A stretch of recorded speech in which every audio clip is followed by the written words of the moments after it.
If your baby mama wants you to move to Florida, say no. Florida is that dark space between your balls and your butthole. Crack open a cold box of wine or pour something cold on ice because it's the Binge-Watchers podcast.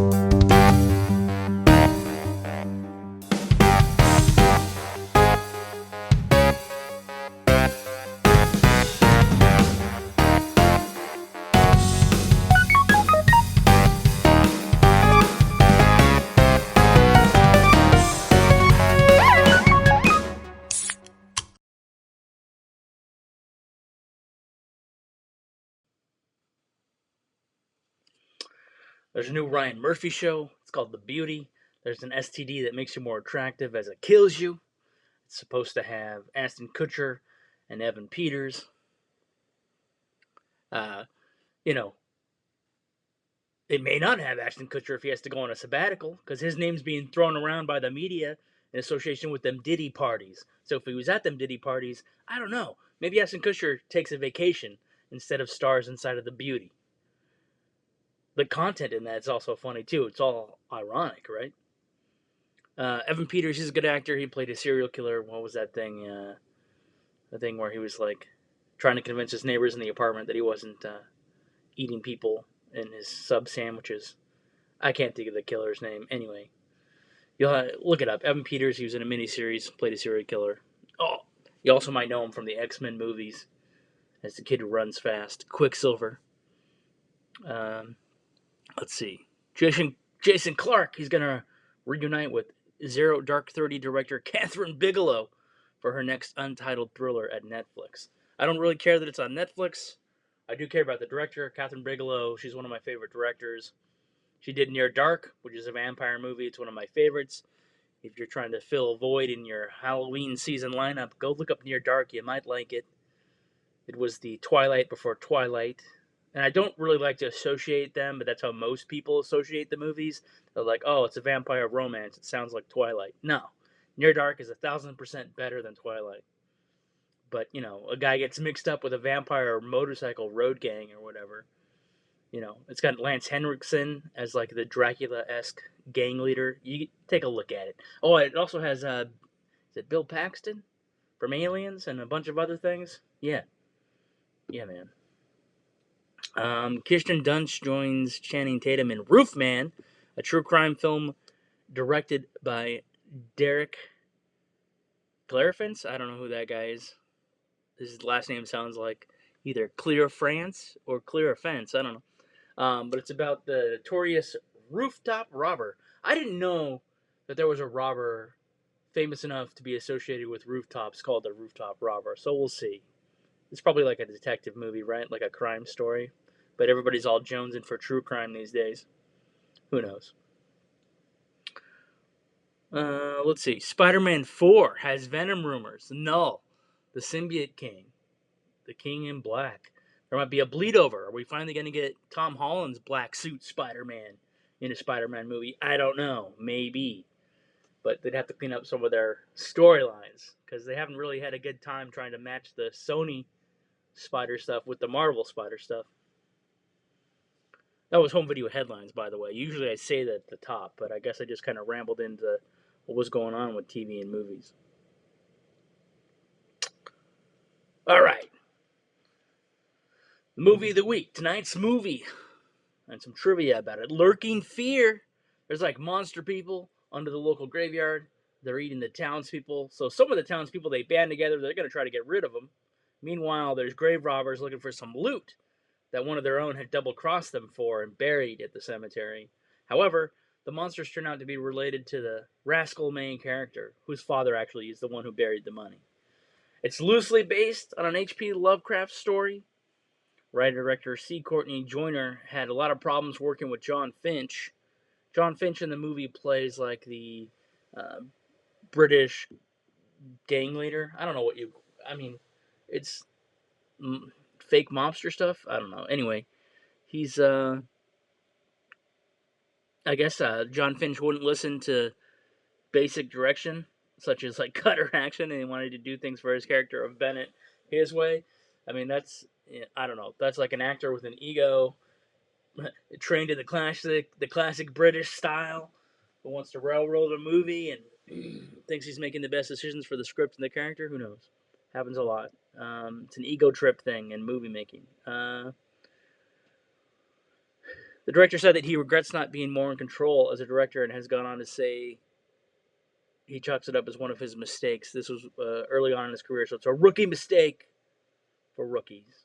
All right. There was another actor in the. There was another actor who was going to be chosen for the role of Bennett, David Hemmings, but John Finch got the part instead. Afterwards, decided that Hemmings, who had just directed a film that turned out to be a hit, would probably be most likely the talent that wouldn't listen to a new director and want to do things his own way. Ironically, of course, it turned out that John Finch was the one who did exactly that. Christopher Lee had also been considered for the villain role in the film, but was too expensive. They couldn't pay his day rate. That's what happens there. There was a dispute over the film's budget. Full Moon Entertainment was cut from their partnership with Paramount, and Paramount had been releasing Full Moon features since 1989 on video. And if you're not familiar with Full Moon features, here's your initiation, okay? We're talking about the Puppet Master series, the Dollman series, the Trancer series.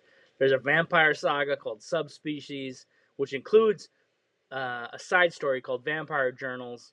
And there's also some standalone hits that the studios put out, like The Dead Hate the Living, which is actually a zombie movie. Again, these are cheaper, schlocky B-movie type stuff that I don't know if it's everybody's taste, but they're highly entertaining, and some of the storylines are pretty creative, like some of the story choices they make, because they don't have the studio layering over them. So I would say go take a look at some of these movies. If you like horror movies, Paramount Plus actually has a good batch this year. So if you haven't signed up, you can get 7 days free. Scare up some good times. All right? We're going to drop that AF link in our show notes. You can grab it on the website or whatever in the blog and take a look at signing up for Paramount Plus for a season of screaming, peak screaming, as they keep saying. And now we're back with our favorite bit from Lurking Fear. Jeffrey Combs plays Herbie West in Reanimator, but he plays a bit part in Lurking Fear. He plays the doctor with an alcohol problem.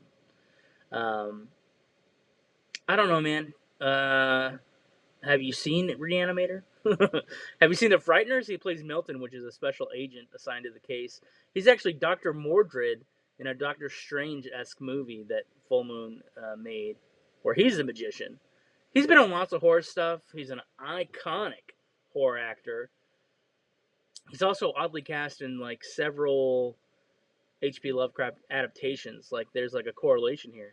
I don't know if he likes playing Lovecraft stuff or gets typecast in these horror movies that are adapted from Lovecraft stories, but he's been like in at least 3 movies based on Lovecraft stories. Also in the cast, this is the other perk. I mean, that's it. My favorite bits are just some of the cast members, honestly. The movie's not plot heavy. It's under 80 minutes long.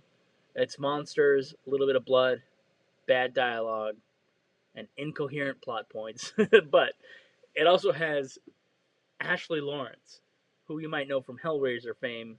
She's the final girl in this movie, and she's also the final girl in the original Hellraiser. How about that? She plays Christy in Hellraiser, or Kirsty, I don't know. She plays the daughter of the main character in Hellraiser. Or she is the main character, rather. I should say that her... Yeah, do you guys know the Hellraiser story?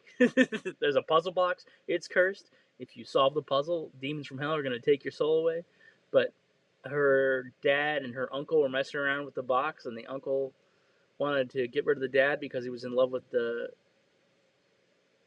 stepmom or something like that. And then you follow the girl's journey as she like unravels these family secrets and takes on some symbiotes. Is that what they're called? Cenobites. I said symbiotes. I have Venom on the brain from the top of the show. I have Venom on the brain. Just in general. I rewatched the Venom movies recently. Anyway, not symbiotes. Cenobites. Anyway, she takes on Pinhead and his associates. And she's also back for...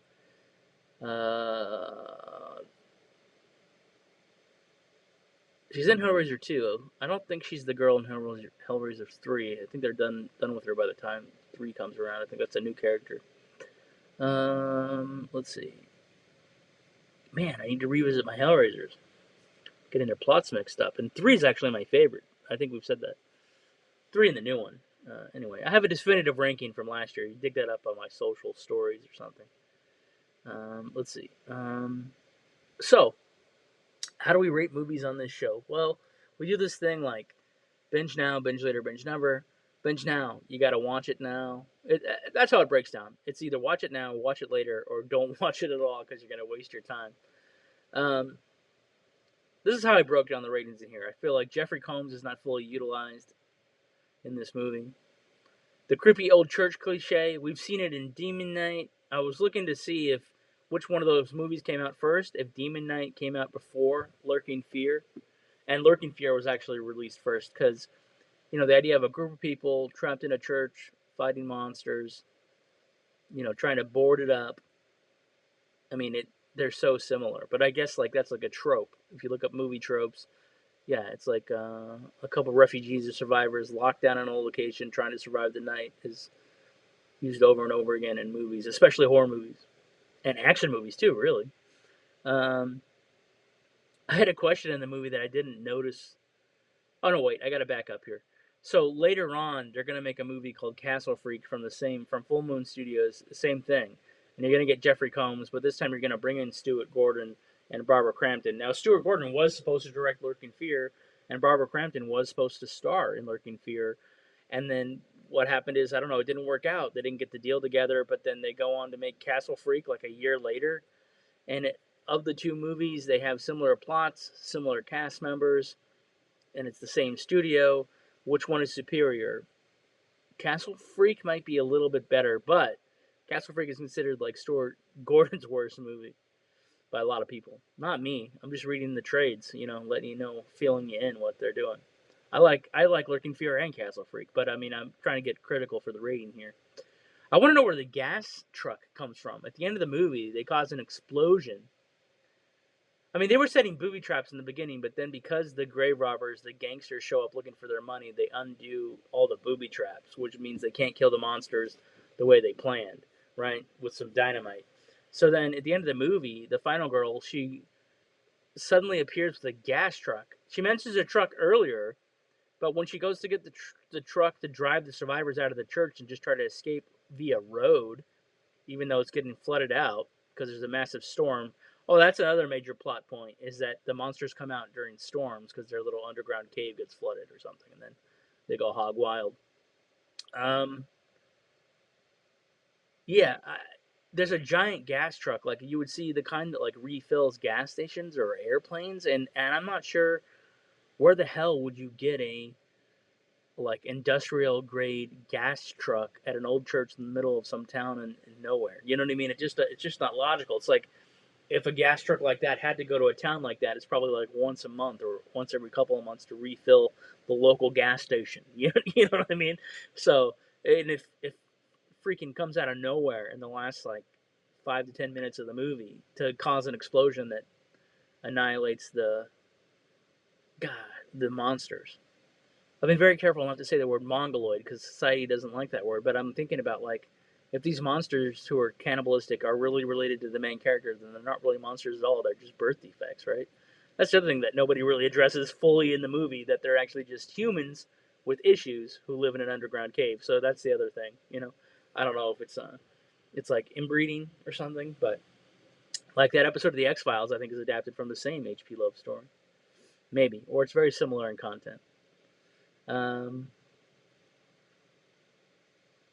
I wanted to revisit this and recommend it as like a binge now, but it's kind of drifted into a binge later. I think it's still a blast. Well, no, I mean blasting because of the dynamite, right? Of the plot. No, I have a small bias because I wanted to recommend this movie during this time of the year, but I can't fully endorse it anymore after watching it again. You know what I mean? There's things that stood out to me that I didn't necessarily notice when you're watching it like 12 or 15 or whatever.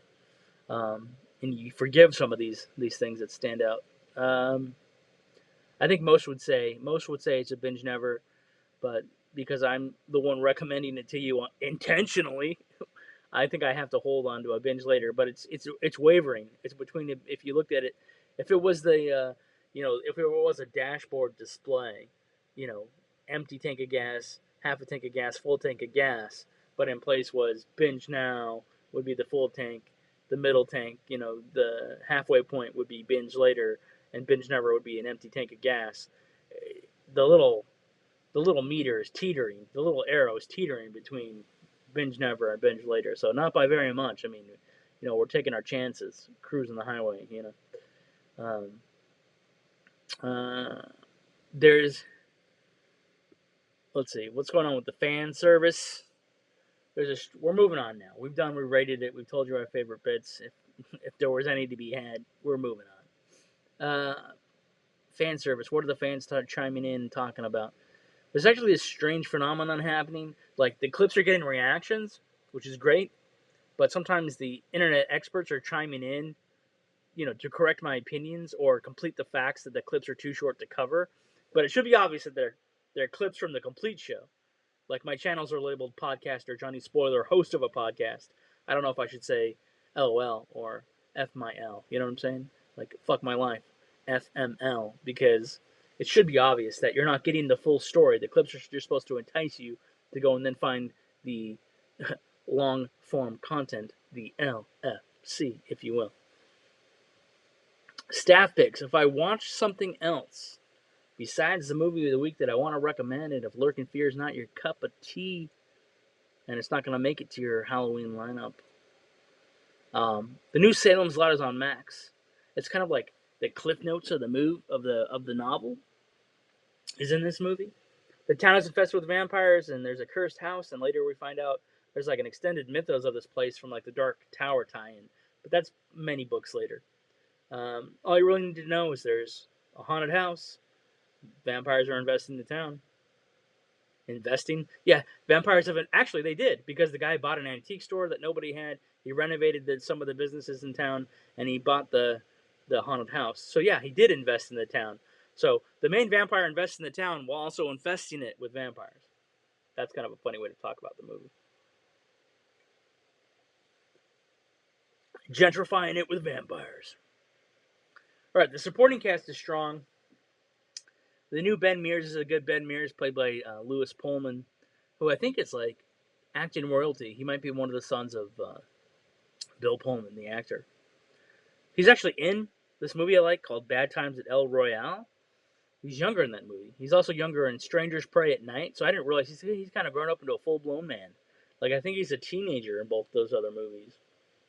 Or younger. I didn't really recognize him, that he was the same dude. But he's in Bad Times at El Royale. He's also in Strangers Pray at Night, which is the prequel to the Strangers horror movie. The supporting cast that I like, the guy playing the teacher and the lady playing the doctor. Bill Camp plays the teacher, who's like the main supporting, like the best friend of the main guy, or they become friends in the course of the story. Bill Camp, you might notice him from the Outsiders miniseries or another miniseries called The Night Of, and he's also the farmer who gets poisoned in this true story movie called Dark Waters. He's a pretty good character actor.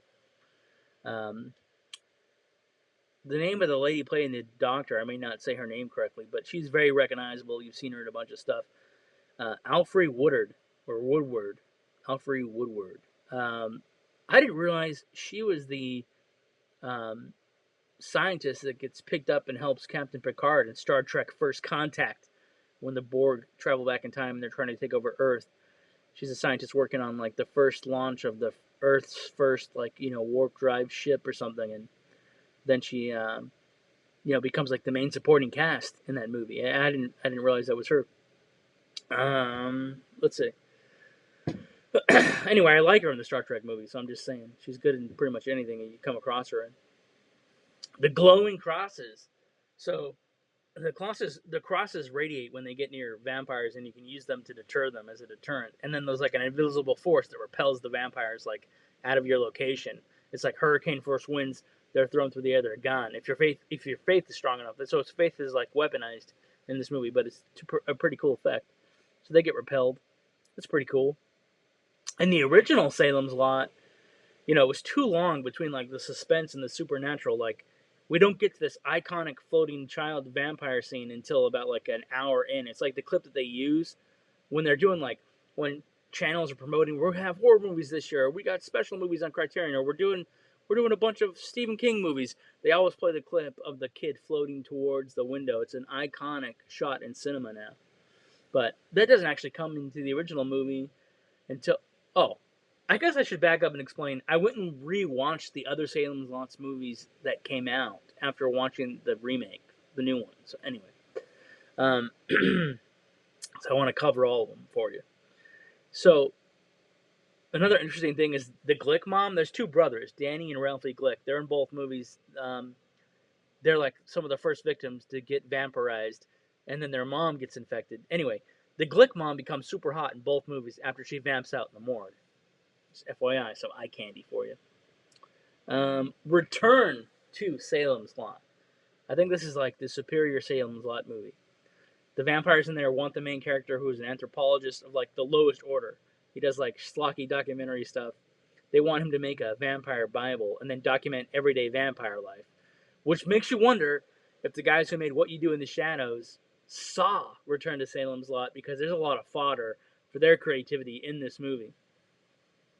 There's a God speech that I forgot about during the finale, which is set at like the schoolhouse during a Dracula stage play. I forgot both those elements. I forgot that they were having the vampire kids do a Dracula play at their school as like the Thanksgiving play. Instead of the Thanksgiving thing, they're doing the Dracula play.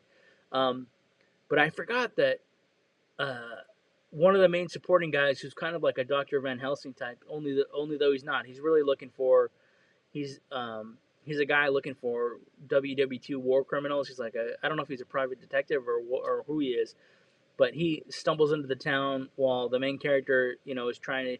The main character's son is getting indoctrinated into the vampire culture, and so he's trying to save his son. And then meanwhile, this doctor guy comes into town looking for somebody who's like a suspect, and then they end up having to take on the vampires naturally, right?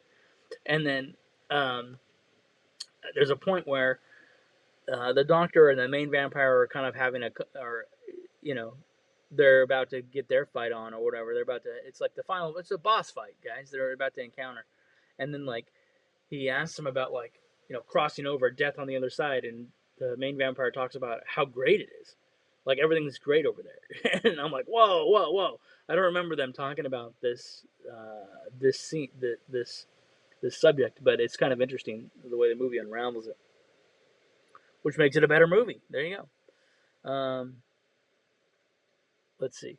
Oh, so if you had to break down the rankings of the Salem's Lot movies, it'd probably be Return to Salem's Lot, binge now. Original Salem's Lot, binge later. The new Salem's Lot, binge later, actually. It has a couple interesting elements, but it's getting raked over the coals in the reviews by both fans and critics alike right now. But anyway, if you like vampire movies, it's not too bad. Like pizza. You're ordering a pizza, you want to watch a vampire movie? There you go. Watch the new Salem's Lot. That's how it is. Don't expect it to be a blue ribbon movie, or like, don't think it's like the cream of the crop, but it's just could just be your Sunday night fix or whatever, your weekend fix. You know what? Be well. Watch some scary stuff. You don't have to go home, but you can't stay here.